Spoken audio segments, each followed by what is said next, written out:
नमस्कार। आकाशवाणी से प्रस्तुत है समाचार प्रभात।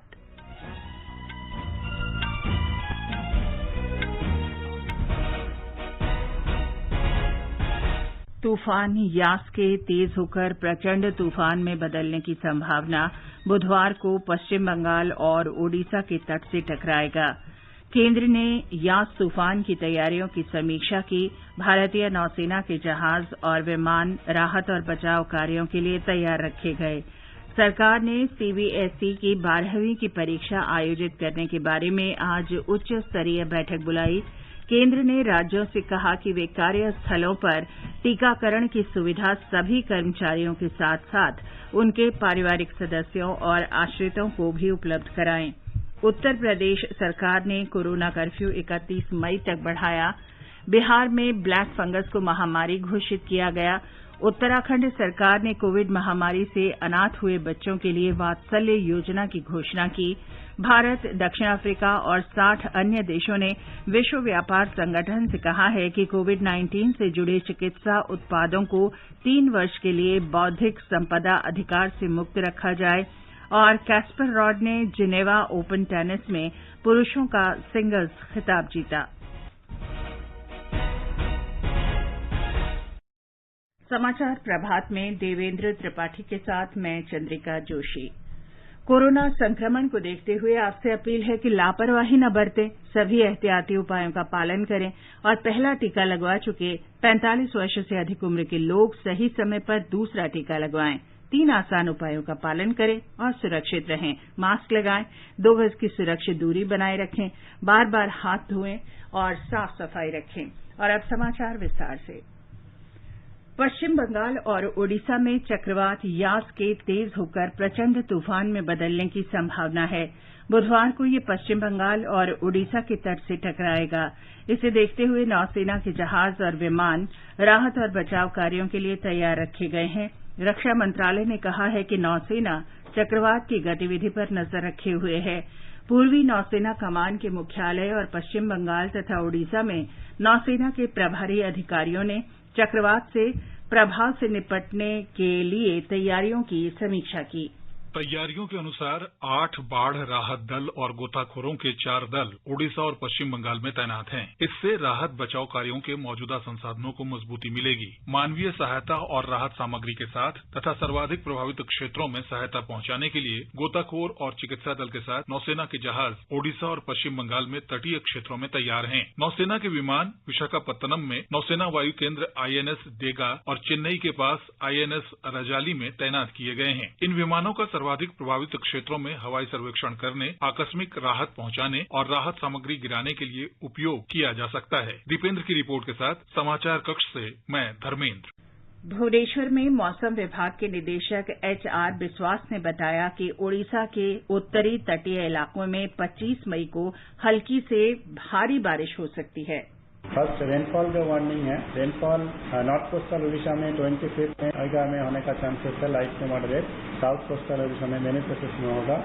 नॉर्थ इंटीरियर में भी मेनी प्लेसेस में, साउथ इंटीरियर में 3 प्लेसेस में होने का चांसेस है। Heavy to very heavy rainfall north coastal का सभी डिस्ट्रिक्ट, साउथ कोस्टल का पूरी खोर्धा और इंटीरियर का मयूरभंज, ऐसा भद्रक, जाजपुर, केंद्रापड़ा, जगतसिंहपुर, बालासोर, कटक, पुरी, खोर्धा, मयूरभंज ऐसा डिस्ट्रिक्ट में heavy to very heavy rainfall होने का चांसेस है। मौसम विभाग ने कहा है कि पूर्व मध्य बंगाल की खाड़ी के ऊपर और उत्तरी अंडमान सागर के आसपास के क्षेत्रों में दबाव का क्षेत्र बना हुआ है।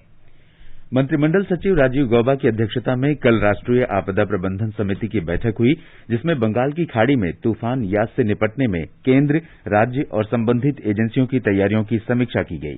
बैठक में श्री गौबा ने कहा कि सभी तैयारियां समयबद्ध तरीके से पूरी की जानी चाहिए ताकि जान माल का नुकसान कम से कम हो। उन्होंने कहा कि संवेदनशील इलाकों से लोगों को सुरक्षित निकालकर और सभी उपलब्ध नौकाओं की सेवा लेकर लोगों के जीवन की पूरी सुरक्षा की जा सकती है। श्री गौबा ने कहा कि कोरोना रोगियों की सुरक्षा सुनिश्चित की जानी चाहिए और कोविड अस्पतालों तथा केंद्रों के कामकाज पर कोई असर नहीं पड़ना चाहिए।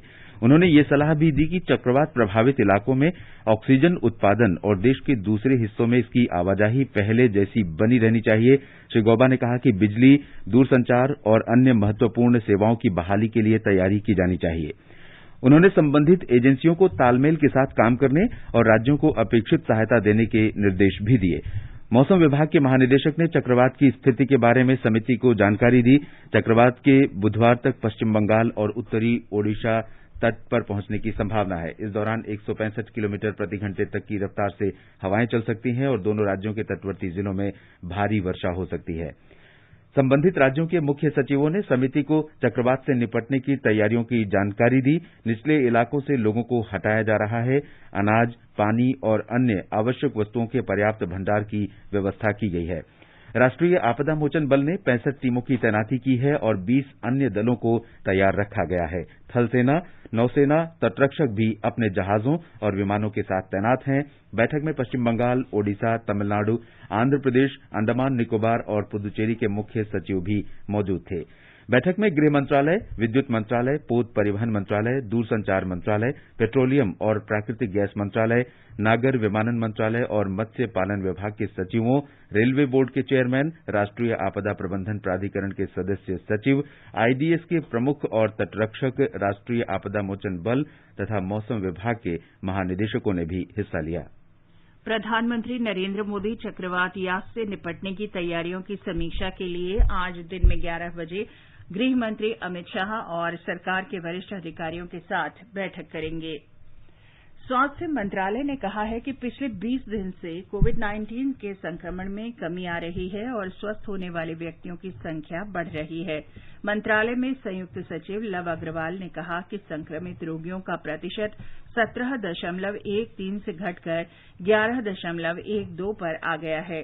पिछले 20 दिनों से on A continued basis active cases में रिडक्शन नोट किया जा रहा है, जहां 3 मई को देश में 17.13% केसेस एक्टिव केसेस की दृष्टि में आते थे, वह घटते घटते अब 11.12% हो चुका है। इसी तरीके से रिकवरीज में भी हम एक पॉजिटिव ट्रेंड नोट कर रहे हैं, जहां 20 दिन पहले टोटल रिकवरी परसेंटेज देश में 81.7% थी, वह बढ़ते बढ़ते 87.76% हो चुकी है। देश में 2 करोड़ 30 लाख से अधिक लोग रिकवर हो चुके हैं। पिछले 9 दिनों में रिकवर्ड केसेस कंटिन्यूड बेसिस पर एक्टिव केसेस से ज्यादा आ रहे हैं देश में, जो कि एक बहुत ही पॉजिटिव ट्रेंड है।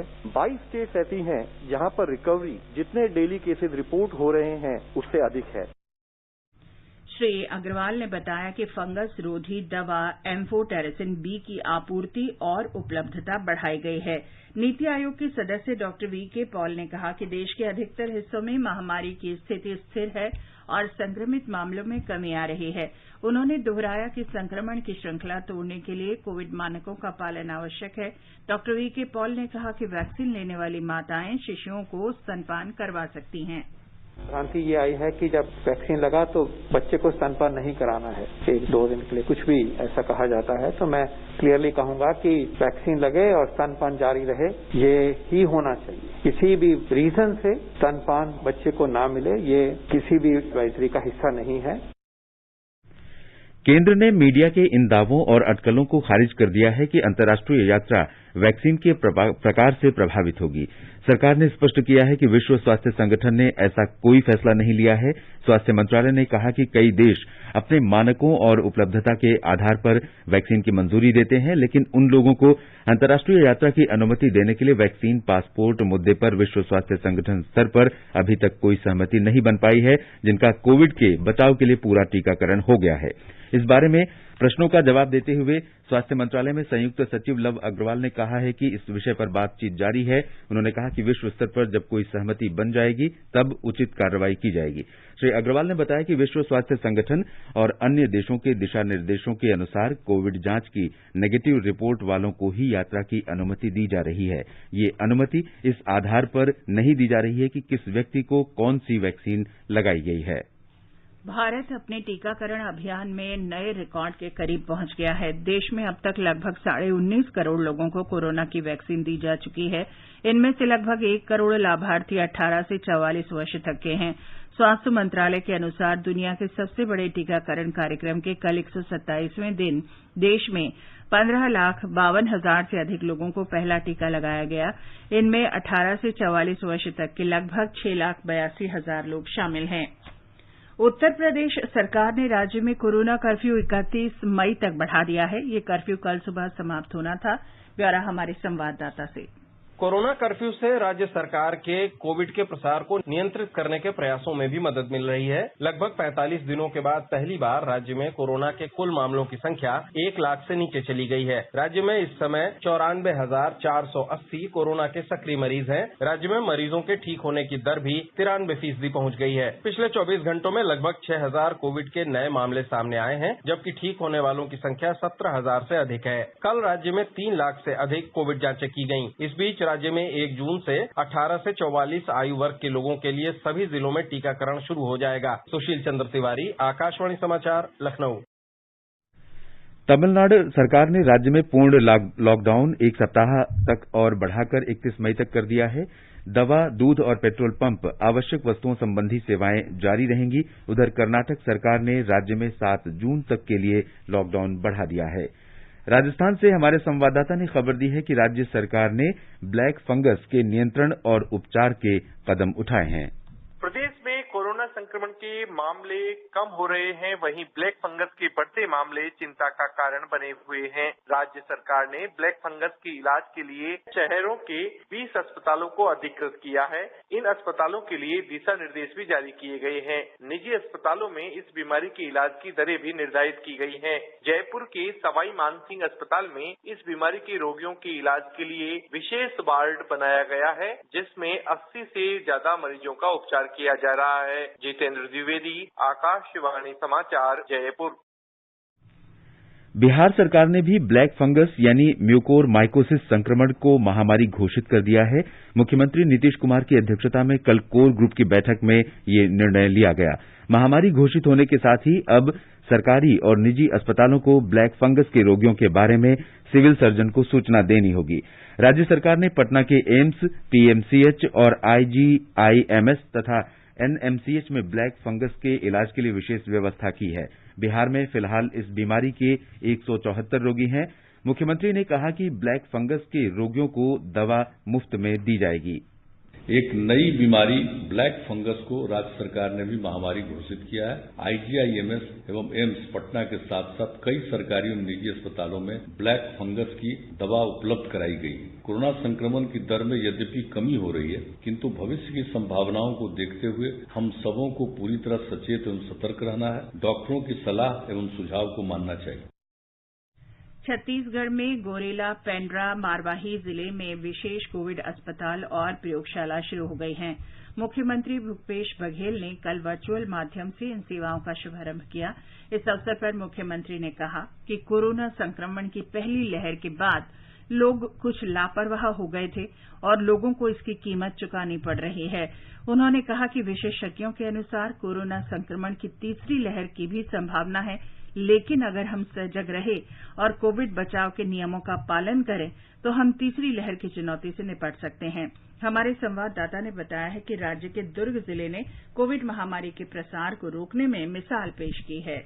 बीते मार्च महीने में दुर्ग जिले में कोरोना संक्रमण के मामले बढ़ने शुरू हुए और 1 महीने में ही संक्रमण की दर 4% से बढ़कर लगभग 62% तक पहुंच गई। बढ़ते संक्रमण को देखते हुए दुर्ग जिले में 6 अप्रैल से पूर्ण लॉकडाउन लगा दिया गया। जिन क्षेत्रों में बड़े पैमाने पर मरीज मिल रहे थे, उन्हें कंटेनमेंट जोन घोषित कर प्रभावी निगरानी रखी गई। कंटेनमेंट जोन में व्यापक पैमाने पर कोविड टेस्ट किए गए। अस्पतालों में स्वास्थ्य सुविधाएं और अन्य संसाधन बढ़ाए गए। नतीजा यह हुआ कि बीते करीब 45 दिनों में संक्रमण दर गिरकर 5% से भी नीचे आ गई है। कोरोना की तीसरी संभावित लहर की आशंका को देखते हुए जिले में शासकीय और निजी अस्पतालों में चाइल्ड आईसीयू बनाकर बच्चों के उपचार की विशेष व्यवस्था की जा रही है। विकल्प शुक्ला, आकाशवाणी समाचार, रायपुर।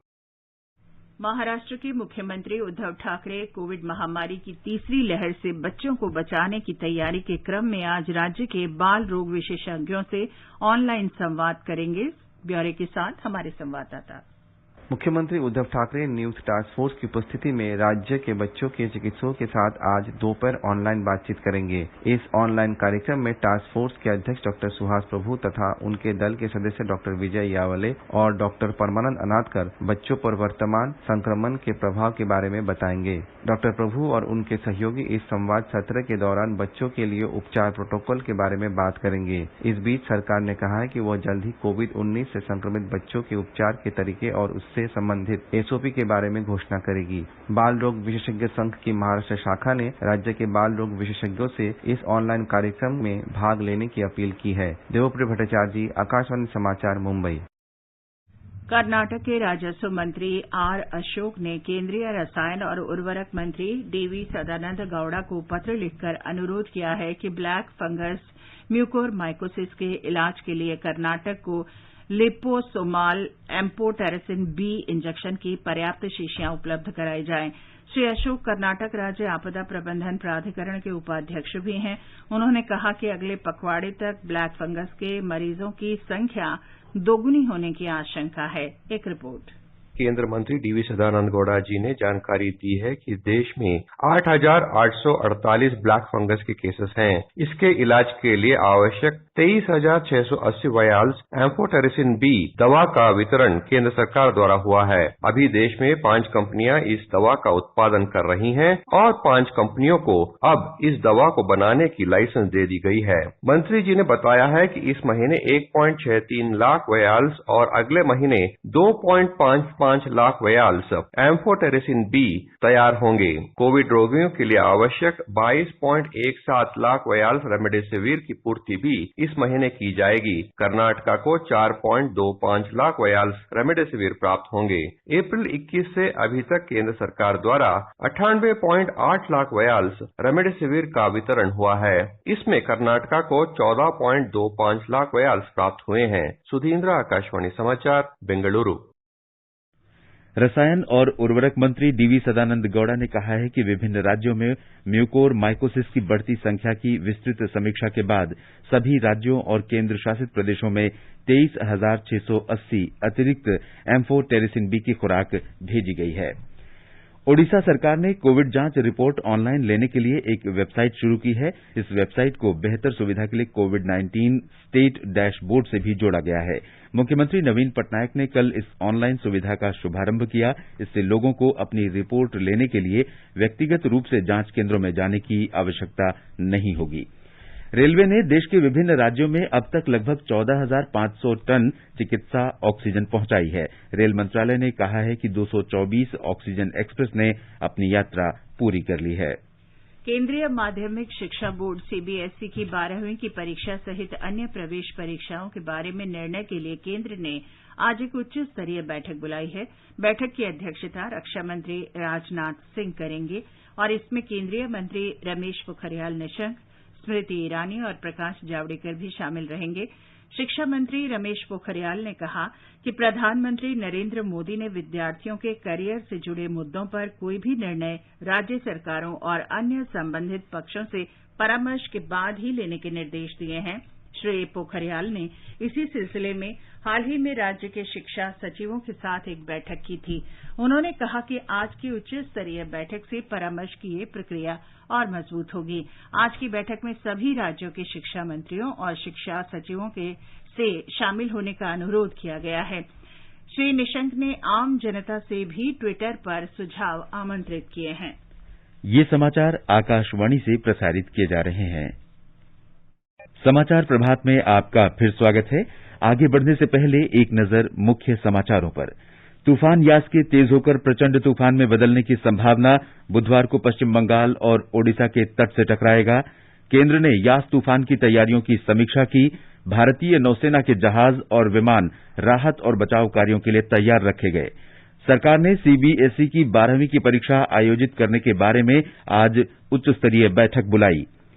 केंद्र ने राज्यों से कहा है कि वे कार्यस्थलों पर टीकाकरण की सुविधा सभी कर्मचारियों के साथ साथ उनके पारिवारिक सदस्यों और आश्रितों को भी उपलब्ध कराएं। उत्तर प्रदेश सरकार ने कोरोना कर्फ्यू 31 मई तक बढ़ाया। बिहार में ब्लैक फंगस को महामारी घोषित किया गया। उत्तराखंड सरकार ने कोविड महामारी से अनाथ हुए बच्चों के लिए वात्सल्य योजना की घोषणा की। भारत, दक्षिण अफ्रीका और 60 अन्य देशों ने विश्व व्यापार संगठन से कहा है कि कोविड-19 से जुड़े चिकित्सा उत्पादों को 3 वर्ष के लिए बौद्धिक संपदा अधिकार कानून से मुक्त रखा जाए और कैस्पर रॉड ने जिनेवा ओपन टेनिस में पुरुषों का सिंगल्स खिताब जीता। चलो मिलकर एक शुरुआत करें, चलो एक फैसला आज करें, मास्क नहीं तो टोकेंगे, कोरोना को रोकेंगे, चलो एक इरादा करते हैं, चलो खुद से वादा करते हैं, मास्क नहीं तो टोकेंगे, कोरोना को रोकेंगे। केंद्र सरकार ने कहा है कि कार्यस्थलों पर टीकाकरण की सुविधा कर्मचारियों के साथ उनके परिवार के सदस्यों और आश्रितों को भी दी जा सकती है। स्वास्थ्य और परिवार कल्याण मंत्रालय ने इस संबंध में सभी राज्यों को पत्र लिखा है। पत्र में कहा गया है कि औद्योगिक और निजी कार्यस्थल के कोविड केंद्रों में टीकाकरण के लिए वैक्सीन उन निजी अस्पतालों को खरीदनी होंगी जिनके साथ नियोक्ता का करार होगा। सरकारी कार्यस्थल पर टीकाकरण केंद्र में 45 वर्ष या उससे अधिक आयु के लोगों को टीके निःशुल्क लगाए जाएंगे। उत्तराखंड सरकार ने कोविड महामारी के कारण अनाथ हुए बच्चों के लिए मुख्यमंत्री वात्सल्य योजना शुरू करने की घोषणा की है। इसके अंतर्गत राज्य सरकार ऐसे बच्चों की देखभाल, शिक्षा और 21 वर्ष की आयु तक रोजगार के लिए प्रशिक्षण का प्रबंध करेगी। मुख्यमंत्री तीरथ सिंह रावत ने कहा कि इन बच्चों को 3,000 रुपये प्रति माह दिए जाएंगे। उन्होंने कहा कि राज्य सरकार एक कानून बनाएगी जिसके तहत जब तक बच्चे वयस्क न हो जाएं तब तक उनकी पैतृक संपत्ति बेचने का अधिकार किसी के पास नहीं होगा। इसका उत्तरदायित्व संबंधित जिलाधिकारी को होगा।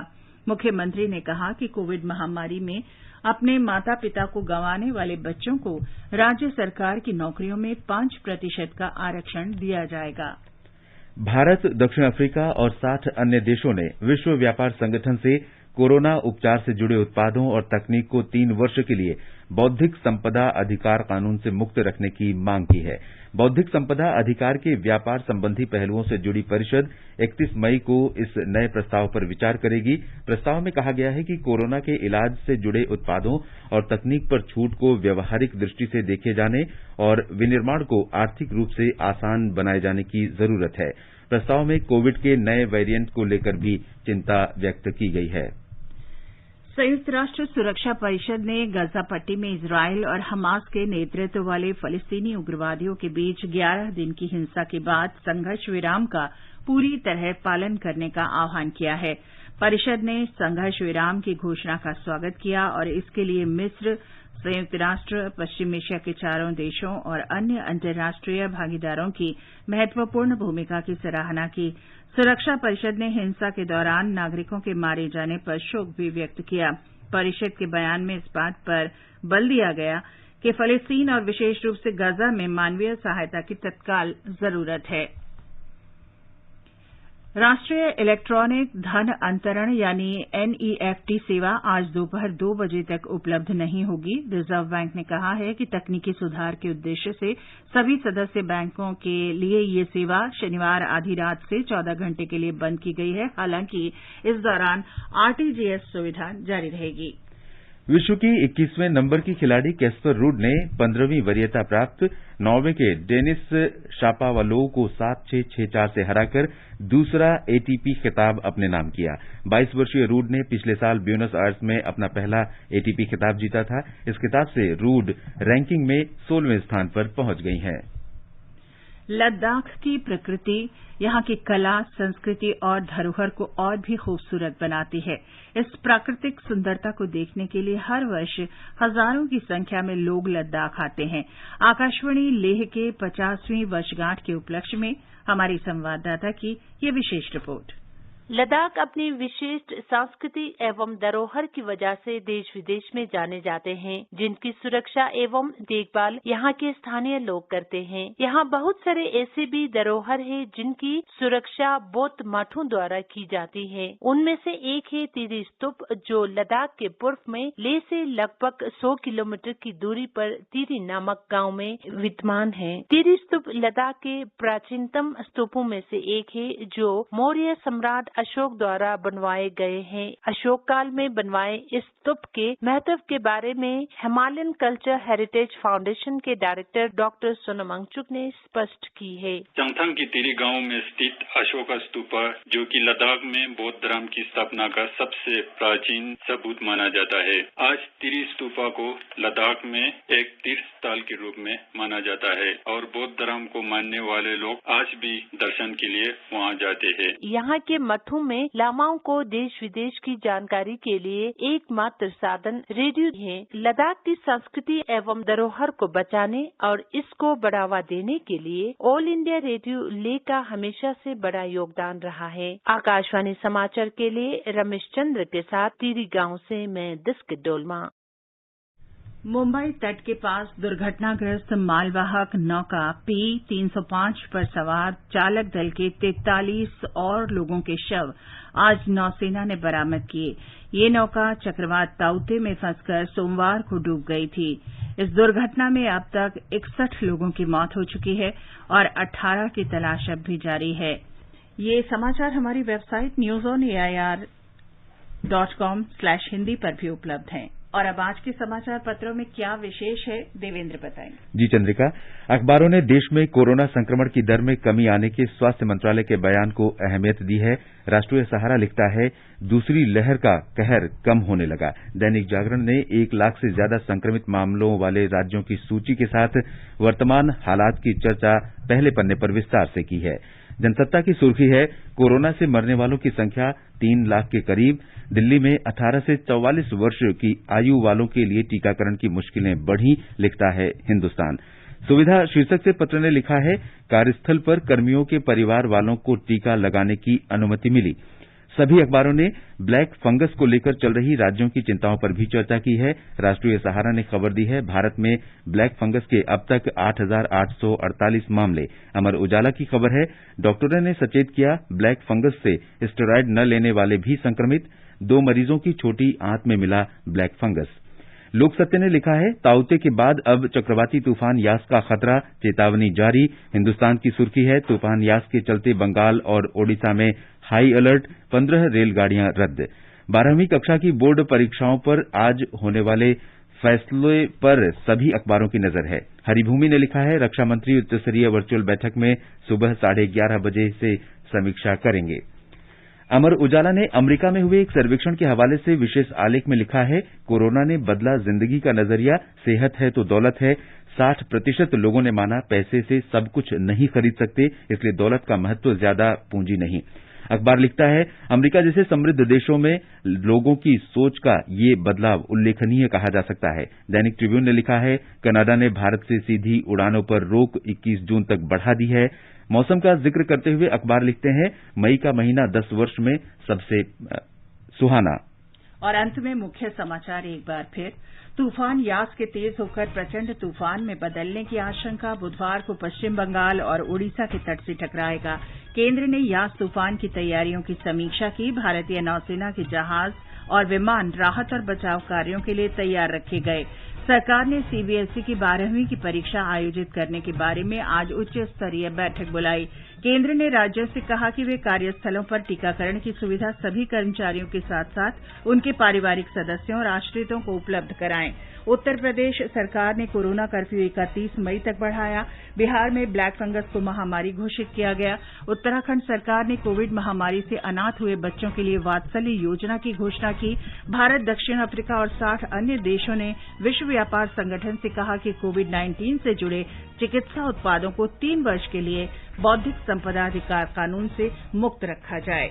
इसके साथ ही समाचार प्रभात का ये अंक समाप्त हुआ। नमस्कार।